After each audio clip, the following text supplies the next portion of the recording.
Welcome to our channel. Today we how to activate and mount an EBS volume on Linux, complete guide step by step clearly. To start, log in to your AWS Management Console. Navigate to the EC2 dashboard. In the left sidebar, click on Volumes under the Elastic Block Stores section. Select the EBS volume you wish to activate. Click the Actions button, and then choose Attach Volume. Select the instance to which you want to attach the volume. Specify the device name for the volume, such as /dev/sdf. Click Attach to connect the volume to the instance. Now, log into your Linux instance via SSH.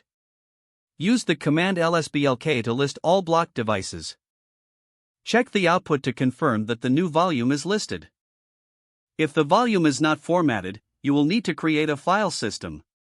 To format the volume, use the following command, sudo mkfst extension /dev/xvdf. Replace /dev/xvdf with the appropriate device identifier. Next, create a mount point directory using the command, sudo mdir/mn/data. Now, mount the new volume by executing sudo mount /dev/xvdf/mn/data. To verify the mount, use the command dfh. You should see the new volume listed in the output.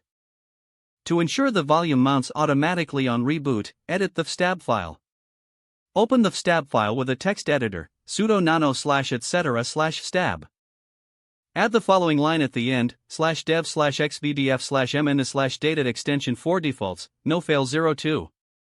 Save and exit the text editor. Finally, to test the configuration, unmount the volume using sudo mount/mn/data. Then, remount all file systems with the command sudo mounta. Check once more with dfh to ensure the volume is mounted successfully. If the page does not load, refresh the browser or try again in a private or incognito window. Make sure you are using the correct email address, then retype it carefully to avoid small typos. If your password is not accepted, use the reset option and create a new strong password you can remember. Check your spam folder for verification or security emails, then complete any requested. Don't forget to like this video and subscribe to our channel for more step-by-step tech guides.